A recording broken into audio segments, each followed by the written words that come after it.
Hello मेरे प्यारे बच्चों, मैं कुलदीप शर्मा आपके साथ केएस इंस्टीट्यूट के लाइव ऐप पर। तो प्यारे बच्चों, आज हम करेंगे केमिकल काइनेटिक्स और ये वाला चैप्टर ज़्यादा लेक्चर्स में नहीं आएगा, बहुत ही ज़्यादा टाइम का लेक्चर बनाऊंगा मैं। जैसे 3 या 4 या 5 लेक्चर में पूरा का पूरा चैप्टर फिनिश हो जाएगा। ठीक है, उसके बाद मैं कराऊंगा प्रीवियस ईयर क्वेश्चंस। तो आप चैप्टर को देखने के बाद ही प्रीवियस ईयर क्वेश्चंस करना, क्योंकि मैं जल्दी कराऊंगा तो आपका ज़्यादा टाइम भी वेस्ट नहीं होगा कि मैं 30 लेक्चर या 20 लेक्चर इसके लिए कराऊंगा। ठीक है, तो चलिए स्टार्ट करते हैं। और ये सारे आपके एग्जाम्स की वजह से हैं, जिससे कि क्योंकि आपके पास टाइम कम है तो मैं जल्दी से आपका सिलेबस पूरा करा दूँ। ये लास्ट चैप्टर है और इसके बाद पीवाईक्यू डालूंगा इन 5 चैप्टर के पार्ट फर्स्ट के। ठीक है, आप अगर पीवाईक्यू भी देख लोगे ना तो बहुत अच्छा स्कोर करोगे, आपको कुछ पढ़ने की जरूरत नहीं है। अगर आप एक बार लेक्चर देखने के बाद पीवाईक्यू भी कर लेते हैं तो मोर देन सफिशिएंट है। तो केमिकल काइनेटिक्स क्या है, क्या मतलब है केमिकल काइनेटिक्स का? तो ये चैप्टर रिलेट करता है आपका एक चैप्टर, आपने याद करो, पढ़ा होगा 11th क्लास में, केमिकल इक्विलिब्रियम। तो ये मान के चलो उसी का ही सेकंड पार्ट है, उससे ही कुछ रिलेटेड है, बस वहाँ पर थोड़ा सा चेंज था, वो यहाँ पे नहीं है। मैं बताऊंगा क्या चेंज है आगे। तो सबसे पहले बात करते हैं हम केमिकल काइनेटिक्स की। तो केमिकल रिएक्शंस जो होती है ना, वो डिफरेंट टाइप्स की होती हैं on the basis of their rates, मतलब स्पीड। अब आपने देखा होगा जब हम लेबोरेटरी में 2 केमिकल्स को मिक्स करते हैं, किसी में तो कलर एकदम से चेंज हो जाता है, किसी में कलर चेंज नहीं होता है, किसी में 10 मिनट बाद, किसी में 1 घंटे बाद, किसी में 1 महीने बाद चेंज होता है। ठीक है, किसी में चेंज होता ही नहीं है। तो कहने का मतलब यह है, केमिकल रिएक्शंस होती हैं, उनका जो रेट है, रेट का मतलब होता है, याद रखना, स्पीड। ठीक है, रिएक्शन कितनी स्पीड से हो रही है, वो 3 टाइप की होती हैं। ठीक है, तो अब इस चैप्टर में हम उनकी स्पीड के ही बारे में बात करेंगे। तो क्या है केमिकल काइनेटिक्स? तो chemical kinetics is the branch of chemistry which deals with the study of their rates. So it is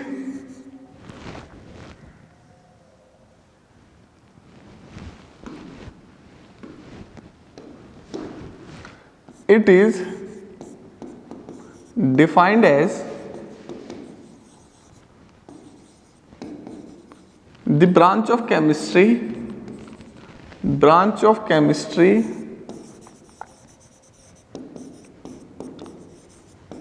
which deals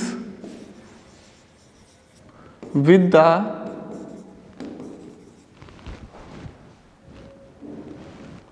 rate of reaction, factors affecting the rate of reaction, मतलब rate को affect करने वाले factors, कि rate कैसे कम हो सकता है, कैसे ज्यादा हो सकता है, एंड मैकेनिज्म, मतलब रिएक्शन होती कैसे है, इन्वॉल्व,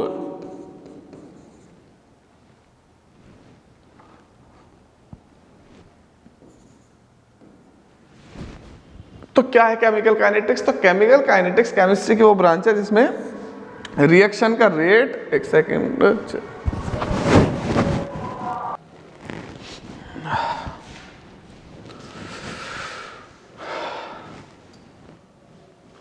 हाँ, तो रिएक्शन के रेट को अफेक्ट करने वाले फैक्टर्स और मैकेनिज्म की स्टडी करेंगे, इसे बोलेंगे हम केमिकल काइनेटिक्स। चलिए, types of reactions on the basis of rate. तो रेट मतलब स्पीड के बेस पर रिएक्शन कितने टाइप के होते हैं? तो रिएक्शन होती है 3 टाइप की। एक तो बहुत ज़्यादा फास्ट स्पीड से हो रही हो। अच्छा, आपको नोट्स भी मिल जाएंगे चैप्टर पे, अगर आपको नोट्स चाहिए तो मुझे बता देना, आप नोट्स भी आपको भेज दूंगा। ठीक है, तो कौन सी रिएक्शन है? वेरी फास्ट रिएक्शन, वो रिएक्शन जो बहुत ही ज़्यादा स्पीड से हो रही हो, जो माइक्रो सेकेंड और उससे भी कम टाइम ले रही हो, वो है very fast reaction. So those reactions which occurs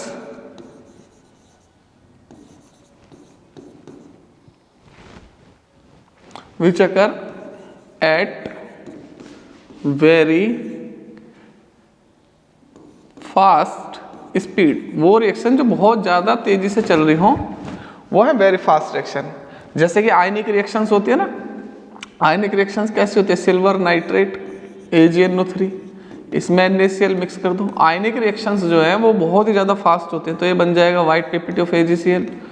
ठीक है, NaNO3, तो ये वेरी फास्ट है। तो आयनिक रिएक्शंस को इसमें कंसिडर नहीं करेंगे हम, इस रिएक्शन का रेट कैलकुलेट नहीं करेंगे हम। वेरी स्लो रिएक्शन, तो वो रिएक्शन जो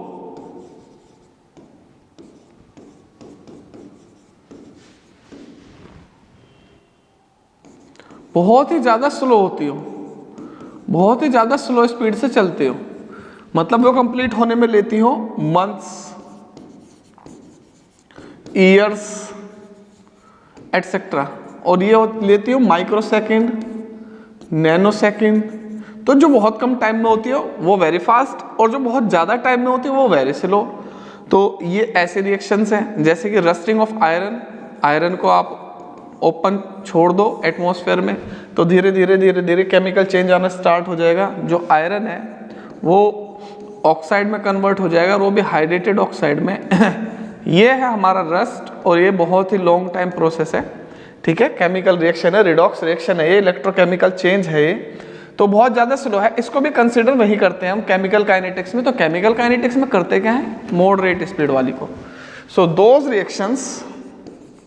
those reactions which are neither very slow, neither very fast, or nor very slow, nor very slow are called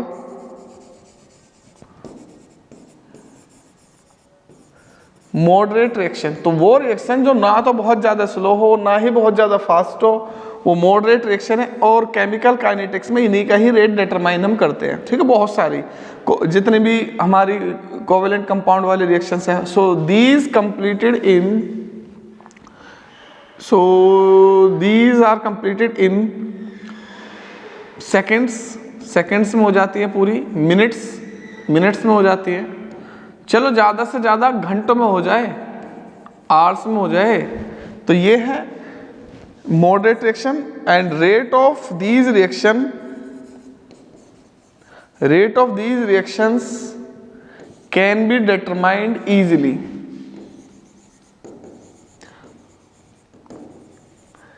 in reaction का रेट हम आराम से कैलकुलेट कर सकते हैं, ठीक है। अब इसका रेट जैसे कि कौन कौन सी रिएक्शन हो जाएंगी जिनका रेट हम इजीली कैलकुलेट कर सकते हैं। आयनिक रिएक्शन लिख लो कोई सी भी, जैसे कि मान लो H2Cl2 HCl, ये वाले रिएक्शन, ठीक है। ऑर्गेनिक रिएक्शन जैसे हाइड्रोलाइसिस ऑफ शुगर, ये सारी रिएक्शन, बहुत सारे रिएक्शंस हैं। तो अब आपको पता चल गया होगा रेट ऑफ रिएक्शन को तो स्टडी करेंगे हम केमिकल काइनेटिक्स में। रेट ऑफ रिएक्शन का मतलब रिएक्शन कितनी तेजी से हो रही है उसकी स्टडी करनी है। भाई मैंने आपको दे दिए दो सब्सटेंस, और मैंने आपको बोला कि बेटा मेजर करो कि ये रिएक्शन इसकी स्पीड क्या है, किस स्पीड से हो रही है रिएक्शन। तो रिएक्शन का स्पीड वैसे चेंज होती रहती है टाइम के साथ साथ, जैसे जैसे कंसंट्रेशन में चेंज आएगा स्पीड भी चेंज होती चली जाएगी। तो स्टार्टिंग में आप क्या काम करोगे, प्रैक्टिकल करके देखोगे, स्टॉप वॉच लगाओगे कि 0 से 1 मिनट तक क्या चेंज आया, 1 मिनट से 2 मिनट तक कितनी कंसंट्रेशन में चेंज आया, 2 मिनट से 3 मिनट तक कितना चेंज आया। तो कंसंट्रेशन में टाइम के साथ जो चेंज आएगा वो उसी से पता चलेगा रिएक्शन का रेट या स्पीड, ठीक है। अभी मैं रेट कैलकुलेट करना सिखा देता हूं आगे। तो रेट ऑफ रिएक्शन का मतलब है स्पीड ऑफ रिएक्शन। रिएक्शन की स्पीड क्या है। तो किसी भी ऑब्जेक्ट की स्पीड हम कैसे कैलकुलेट करते थे, तो speed equals to distance upon time. अब यहां पर रिएक्शन डिस्टेंस ट्रेवल थोड़ी ना करेगी बीकर के अंदर, दो मॉलिक्यूल्स या दो सब्सटेंस या रिएक्टेंट्स रिएक्ट करके प्रोडक्ट बनाएंगे तो उनकी कंसंट्रेशन में चेंज आएगा। सो कंसंट्रेशन में चेंज कैसे आएगा, जैसे मान लो सब्सटेंस है A, इससे बनेगा B। स्टार्टिंग के मैंने इसमें 100 मोल्स ले लिए, तो इसकी कंसंट्रेशन स्टार्टिंग में तो 0 थी। आफ्टर सम टाइम, कुछ टाइम के बाद जब रिएक्शन स्टार्ट हो जाएगी, या आफ्टर टाइम T टाइम के बाद, और यहाँ टाइम 0 है, मान लो इसकी बन गई है 20 मोल्स बन गए हैं, तो इसके कितने बचेंगे 80 मोल्स। याद रखना जिसके जितने मोल्स इसके इंक्रीज होंगे उतने ही मोल्स इसके डिक्रीज होंगे। कंसंट्रेशन इसी की ही इसमें चेंज होगी, ठीक है। तो change in concentration of reactant और change in concentration of product दोनों होते हैं हमेशा सेम। तो rate of reaction, rate of object distance upon time, और रेट ऑफ रिएक्शन होता है कंसंट्रेशन में change upon time. So rate of reaction is defined as, rate of reaction is defined as the change in concentration of reactants or products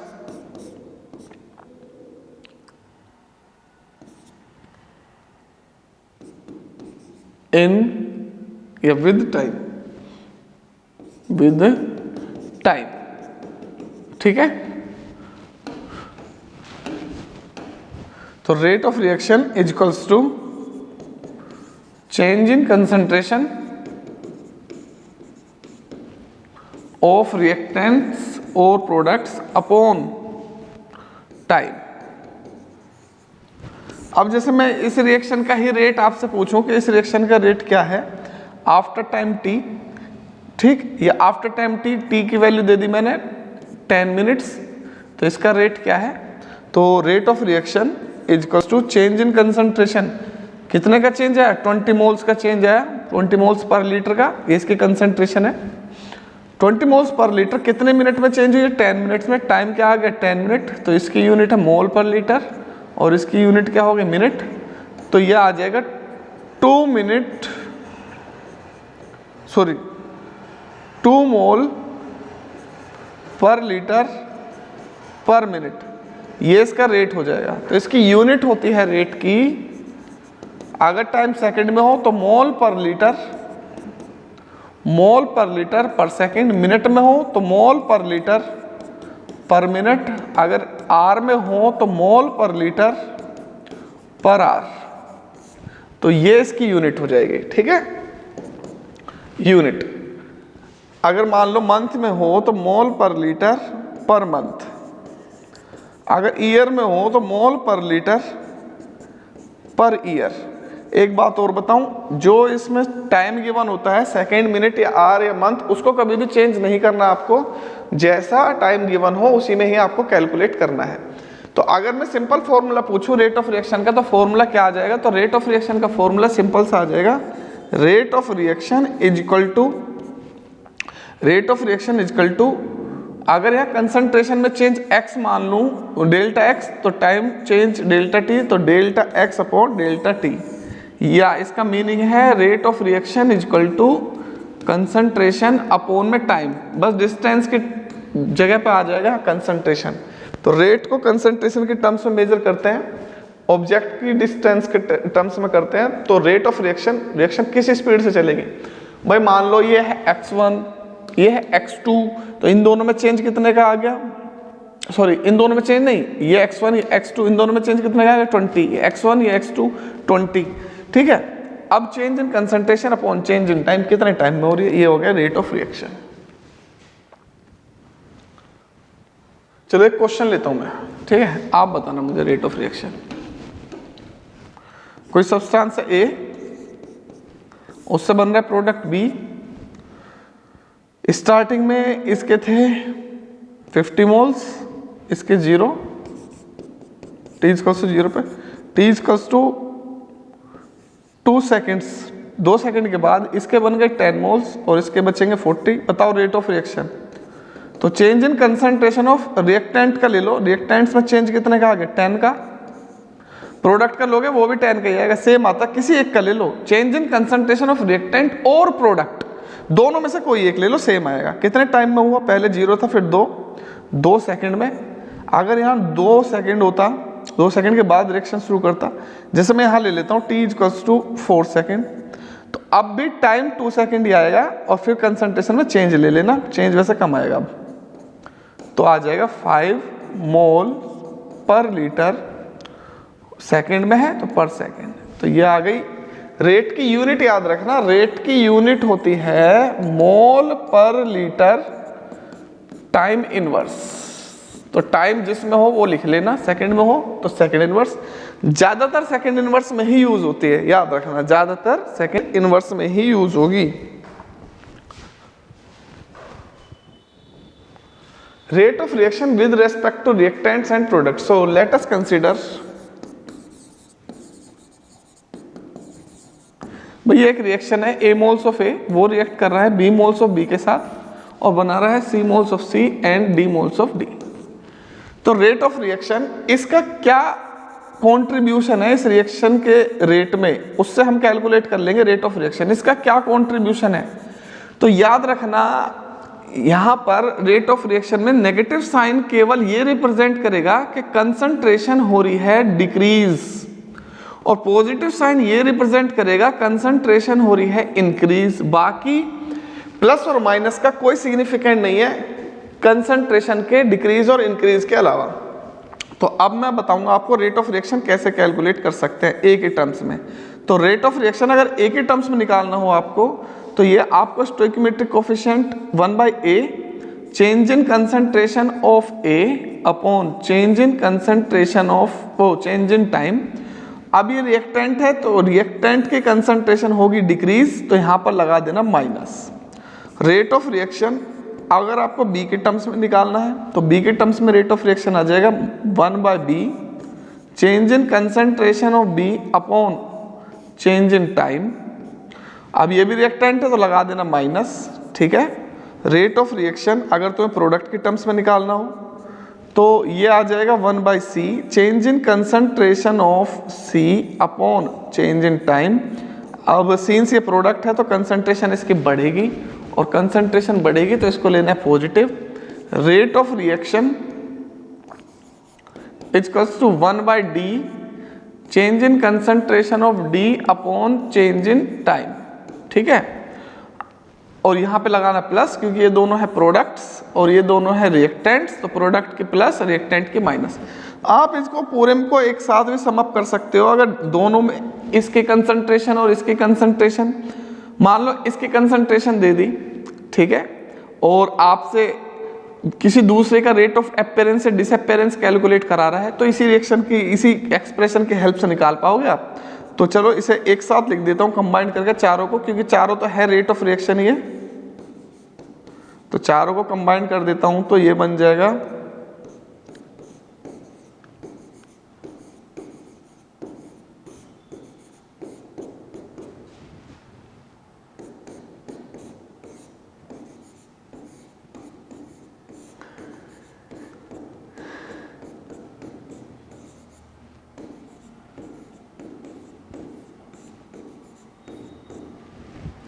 ये हो गया भाई rate of reaction, ठीक है, in terms of reactant and product. तो product और reactant की concentration से आप रेट ऑफ रिएक्शन निकाल सकते हो इजीली।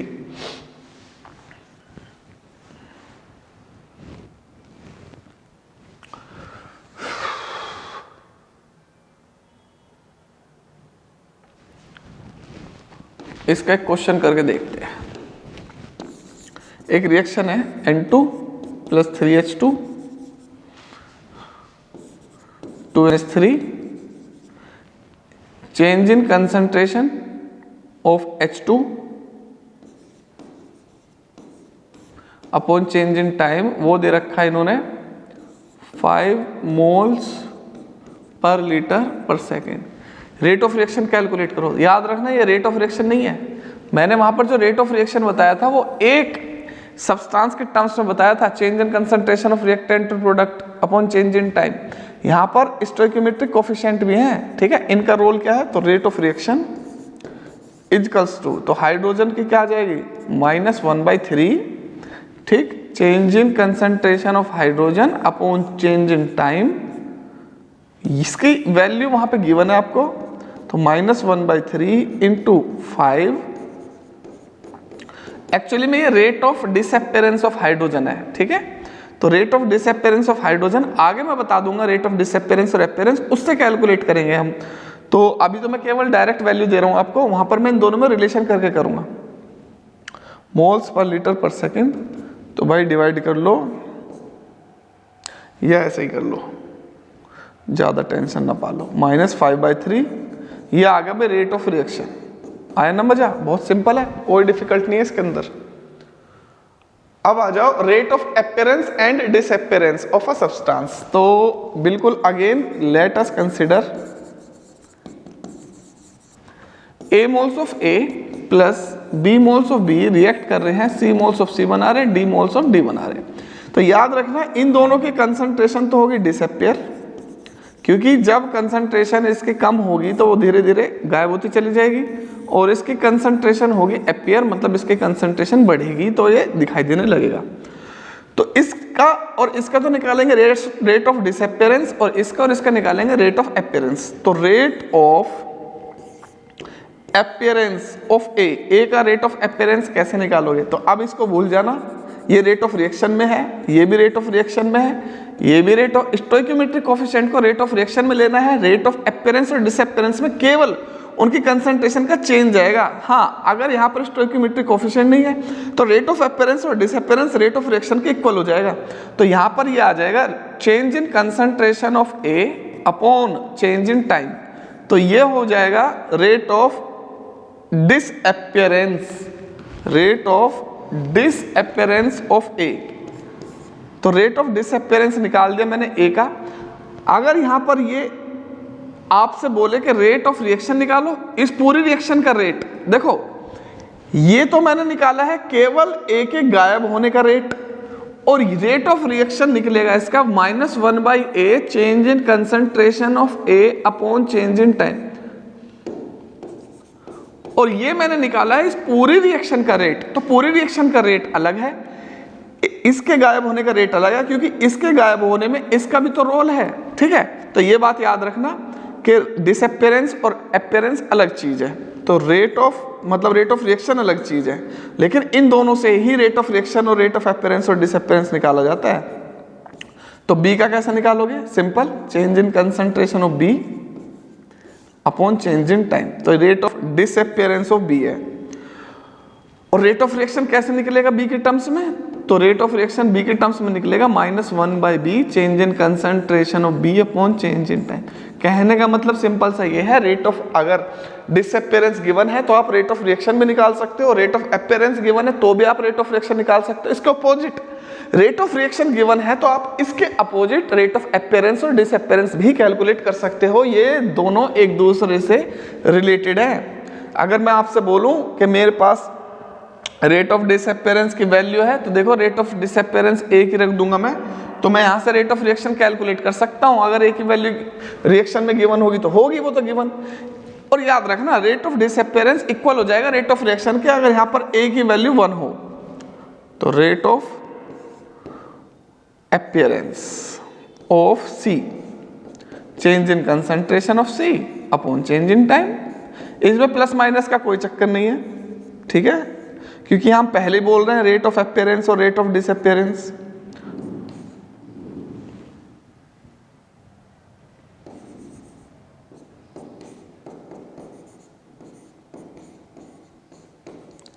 लो भाई ये हो गया।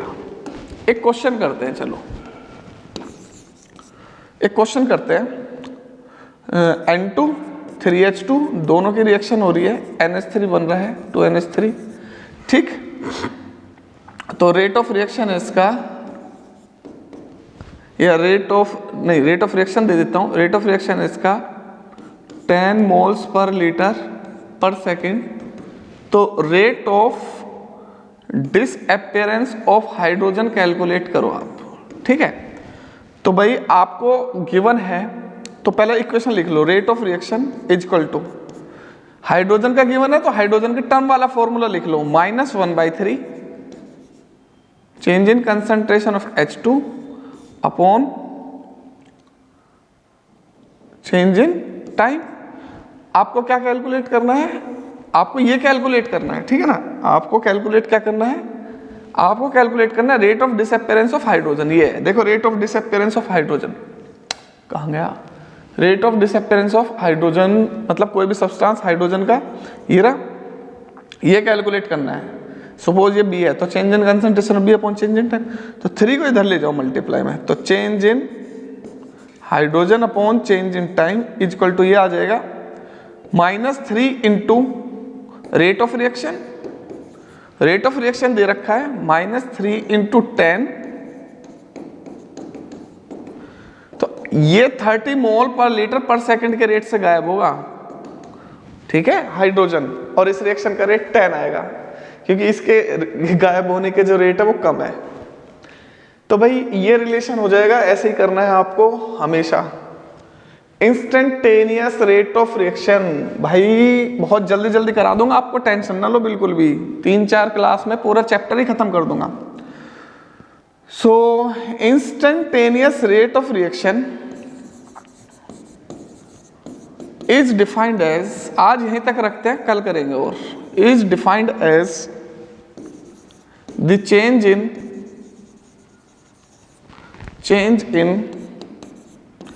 कंसंट्रेशन, और चेंज कैसा होगा, small change, very small change, बहुत ही कम change, very small change in concentration of reactants और प्रोडक्ट्स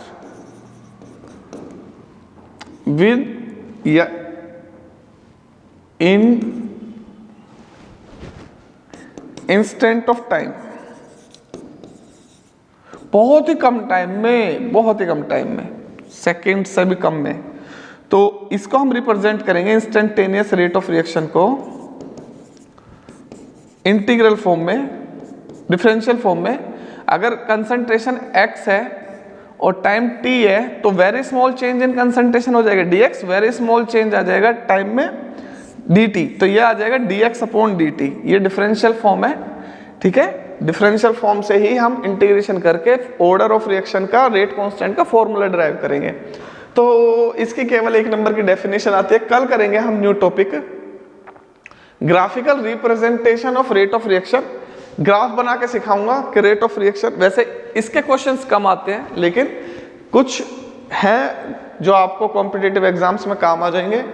ग्राफ से ये समझाऊंगा कि कैसे रिएक्शन की कंसंट्रेशन चेंज होती है रिएक्शन में, रिएक्टेंट के और प्रोडक्ट की। बाकी बहुत अच्छे टॉपिक हैं कल जो कराऊंगा मैं। कल मैं मोलिकुलैरिटी और ऑर्डर ऑफ रिएक्शन कराऊंगा, मजे आ जाएगा कल। स्लोप वगैरह इनके सिंपल से क्वेश्चन आते हैं, ठीक है। तो चलिए बेटा मिलते हैं नेक्स्ट क्लास में। Thank you so much, God bless you all, bye bye.